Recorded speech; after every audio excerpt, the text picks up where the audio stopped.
Poland প্রবাসী ভাই বোনেরা আপনারা সকলে কেমন আছেন? আশা করি আপনারা সকলে অনেক অনেক ভালো আছেন। আপনাদের সকলের দয়া এবং ভালোবাসায় আমি অনেক ভালো আছি। তো আপনারা যারা পোল্যান্ডে নতুন এসেছেন, অনেক কষ্ট করেই তো এসেছেন, বা অনেকে আছেন আসবেন, যারা এসেছেন তারা সকলে পোলিশ ভাষাতে কথা বলা শেখার জন্য আমাদের ভিডিওটি দেখবেন। আজকের ভিডিওতে গুরুত্বপূর্ণ কিছু শব্দার্থ বাক্য বলা শেখাবো। তাই ভিডিওটি দেখে যদি ভালো লাগে অবশ্যই একটি লাইক দিবেন, যেহেতু ভিডিও মেক করি ইউটিউবে, আর কমেন্ট করবেন, বন্ধুদের কাছে শেয়ার করে দিবেন। তো চলুন আমাদের আজকের ভিডিওটি শুরু করা যাক। হ্যাঁ, আরেকটি কথা, পোলিশ ভাষা শিখতে চাইলে আমাদের চ্যানেলটি সাবস্ক্রাইব করে রাখবেন। তো আমরা এখন শব্দ শেখানো শুরু করব, লাস্টে বাক্য দিব। প্রথম শব্দটি আছে আমি। আমরা বলি না আমি, এটাকে পোল্যান্ডে কি বলবো? এটাকে আমরা বলবো ইয়েস্তেম।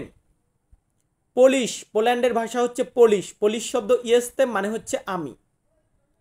এর পরবর্তীতে আছে বন্ধু। বন্ধু বা ফ্রেন্ড যেটাই বলি, এটাকে আমরা বলবো শিয়াচেল। শিয়াচেল মানে হচ্ছে বন্ধু বা ফ্রেন্ড।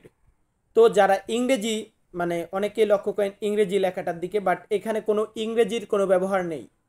এইখানে যেটা ইংরেজি আপনারা বাঙালিরা মনে করি, এটা হচ্ছে পোলিশ ভাষা, পোলিশ ওয়ার্ড, পোলিশ বর্ণমালা দিয়ে লেখা আছে। যাই হোক, এরপর আছে কি তেন। তেন মানে হচ্ছে এই বা এইটা। তারপরে আছে কি জানা। জানা, এটাকে ইংরেজিতে আমরা বলি নো। নো মানে জানা, কিন্তু এটাকে আমরা বলবো ভিয়েজেস। পোলিশ ভাষাতে বলবো ভিয়েজেস মানে হচ্ছে জানা। তারপর আছে আশা। আশা বা আসুন, এই ক্ষেত্রে আমরা বলবো শেষ। শেষ মানে হচ্ছে আশা। এর পরবর্তীতে আছে চেয়ার। আমরা চেয়ারে বসি, চেয়ার বা সিট যেটাই বলেন, এটাকে আমরা পোলিশ ভাষাতে বলবো শেসুয়। শেসুয় মানে হচ্ছে চেয়ার বা সিট যেটাই বলি। এর পরবর্তীতে আছে বিছানা। বিছানা বা খাট যেটাই বলেন, এটাকে আমরা পোলিশ ভাষাতে কি বলবো? এটাকে আমরা বলবো উস্ক। উস্ক মানে হচ্ছে বেড বা বিছানা। সো ভিউয়ার্স, এখন আমরা পরবর্তী ধাপে যাচ্ছি। পরবর্তী ধাপের প্রথম শব্দটি হচ্ছে কাজ। কাজ বলি বা ওয়ার্ক বলি, এটাকে আমরা পোলিশ ভাষাতে বলবো প্রাচা। পোলিশ শব্দ প্রাচা মানে হচ্ছে কাজ। তার পরবর্তীতে আছে বস। কাজ করি কোনো বসের আন্ডারে, তো বস, এটাকে বলা হয় শেফ। শেফ ইংরেজিতে কিন্তু শেফ মানে যারা রান্না করে, রান্নার বাবুর্চি, বাট শেফ মানে কিন্তু বস পোলিশ ভাষাতে। এর পরবর্তীতে আছে পুলিশ। পুলিশ, এই পুলিশকে কি বলবো? পুলিশকে আমরা বলবো পলিসিয়া। পলিসিয়া। পলিসিয়া কোন শব্দ? পোলিশ শব্দ। পুলিশ মানে কি? মানে পুলিশ শব্দ পলিসিয়া মানে কি? পুলিশ।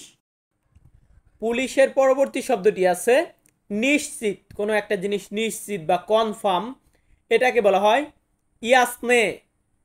ইয়াসনে মানে হচ্ছে নিশ্চিত বা কনফার্ম। তার পরবর্তীতে আছে দরকার।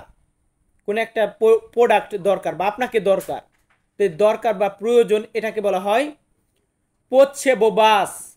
পোচ্ছেবোবাস মানে হচ্ছে দরকার বা প্রয়োজন। সো ফার্স্টে শিখিয়েছি কিন্তু কাজ, এখন আছে কাজের লোক বা শ্রমিক যেটাই বলেন, এটাকে আমরা কি বলবো? এটাকে আমরা বলবো প্রাসভিনিক। প্রাসভিনিক মানে হচ্ছে কাজের লোক বা শ্রমিক, আর কাজকে বলা হয় প্রাচা। কাজের লোককে বলবো প্রাসভিনিক। এর পরবর্তীতে আছে মালিক। মালিক বা মহাজন যেটাই বলেন, এটাকে আমরা বলবো ওয়াশচিচেল। ওয়াশচিচেল মানে হচ্ছে মালিক। দেখুন, আমরা যারা কাজ করি আমরা হচ্ছে প্রাচা, আর আমাদের যে মালিক আছে এটা হচ্ছে ওয়াশচিচেল। সো ভিউয়ার্স, আমরা পরবর্তী ধাপে যাচ্ছি। পরবর্তী ধাপের প্রথম শব্দটি আছে কিভাবে। কেমন বা কিভাবে, এটাকে আমরা পোলিশ ভাষাতে বলবো ইয়াক। ইয়াক মানে কেমন বা কিভাবে। তারপর ধরুন আমি বলতেছি ভালো। এই ভালোকে পোলিশ ভাষাতে বলতে হবে দব্রে। দব্রে, দব্রে মানে কি ভালো, ইংরেজিতে আমরা যেটাকে বলি গুড, গুড মানে ভালো। এর পরবর্তীতে আছে খাওয়া। আমরা যে খাবার খাই এই খাওয়াকে পোলিশ ভাষাতে বলা হয় ইয়েস। ইয়েস মানে হচ্ছে খাওয়া, ইংরেজিতে আমরা বলি ইট, ইট মানে খাওয়া। তার পরবর্তীতে আছে কি মাংস। মাংস বা গোস্ত যেটাই বলি এটাকে আমরা পোলিশ ভাষাতে বলবো মেস। মেস মানে হচ্ছে মাংস বা গোস্ত। তার পরবর্তীতে আছে নতুন। কোন একটা জিনিস নতুন পুরাতন আছে না, তো নতুন এটাকে বলা হয় নভে। নভে কোথায় বলা হয়, উগান্ডাতে না বাংলাদেশে? আমরা নভে বলবো পোল্যান্ডে। যারা পোলিশ ভাষাতে বলবেন তারা নভে, নভে মানে নতুন। এর পরবর্তীতে আছে বাড়ি।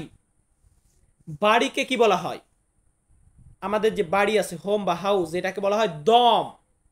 দম, দম মানে বাড়ি। তারপর ধরুন বাড়িতে কিন্তু রুম থাকে, রুমকে কি বলবো, রুম বা ঘর যেটাই বলেন এটাকে আমরা বলবো পকুই। পকুই মানে হচ্ছে রুম বা ঘর, মানে একটা বাড়ি। দম মানে হচ্ছে বাড়ি, বাড়ি তো অনেক বড় হয়।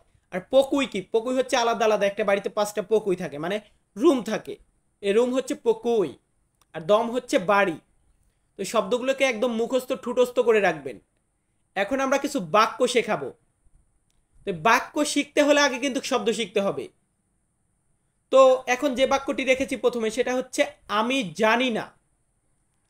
আমরা যদি পোলিশ ভাষাতে বলতে যাই যে আমি জানি না তাহলে আমরা কি বলবো, তাহলে আমরা বলবো নিয়ে ভিএম। নিয়ে ভিএম মানে হচ্ছে আমি জানি না। ইংরেজিতে আমরা বলি I don't know. I don't know মানে আমি জানি না। কিন্তু পোল্যান্ডে আমরা বলবো নিয়ে ভিএম।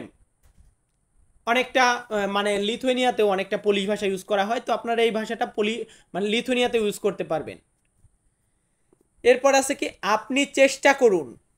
কাউকে বলতেছি আপনি চেষ্টা করুন বা তুমি চেষ্টা করো, ইংরেজিতে আমরা বলি ইউ উইল ট্রাই। এটাকে আমরা পোলিশ ভাষাতে বলবো প্রুবুইয়েস। প্রুবুইয়েস মানে হচ্ছে আপনি চেষ্টা করুন বা তুমি চেষ্টা করো। এর পরবর্তীতে একটা মোস্ট ইম্পর্টেন্ট একটি সেন্টেন্স আছে, সেটা হচ্ছে আপনি কেমন আছেন বা তুমি কেমন আছো। এটা যদি আমরা কাউকে জিজ্ঞাসা করতে যাই পোল্যান্ডে তাহলে আমরা কি বলবো, হাউ আর ইউ, না কোমেস্তাই, না কাইফা হালুকা, না পা খাবর, কোনোটাই বলবো না। আমরা বলবো ইয়াক সে মাস। কি বলবো বলুন তো, ইয়াক সে মাস মানে আপনি কেমন আছেন। এরপর নর্মালি বলি আমরা ভালো আছি বা আমি ভালো আছি। তো এই যে আমি ভালো আছি এটা বলতে গেলে আমরা বলবো নিক্স মিনিয়েস্ত। নিক্স মিনিয়েস্ত মানে হচ্ছে আমি ভালো আছি। ইংরেজিতে আমরা বলি আই এম ফাইন, আরবিতে আমরা বলি আনা কয়েস, ইতালিয়ান ভাষাতে আমরা বলি ইস্তো বেনে। তো এটাকে আমরা পোল্যান্ডে বলবো নিক্স মিনিয়েস্ত। সো আমরা পরবর্তী ধাপে যাচ্ছি। পরবর্তী ধাপের প্রথম এখন আছে লাস্ট বাক্য। লাস্ট বাক্যটি আছে এটা অনেক ভালো, কোন একটা জিনিস দেখে পছন্দ হয়েছে তো আমি বললাম এটা অনেক ভালো। এটা বলতে গেলে আমাদেরকে বলতে হবে তো ইয়েস্ট বারদোজো দোব্রে। তো ইয়েস্ট বারদোজো দোব্রে মানে হচ্ছে এটা অনেক ভালো। সো ভিউয়ার্স, আমি তন্ময় তপু আজকের ভিডিওটা এখানেই শেষ করব। আপনারা যারা আমার চ্যানেলটিতে নতুন প্লিজ আমার চ্যানেলটি সাবস্ক্রাইব করে পাশে থাকা বেল বাটনটি অন করে দিবেন। দেখবেন প্রতি সপ্তাহে একটি পোলিশ ভাষার ভিডিও পেয়ে যাবেন। তো সকলে ভালো থাকবেন, সুস্থ থাকবেন, ধন্যবাদ।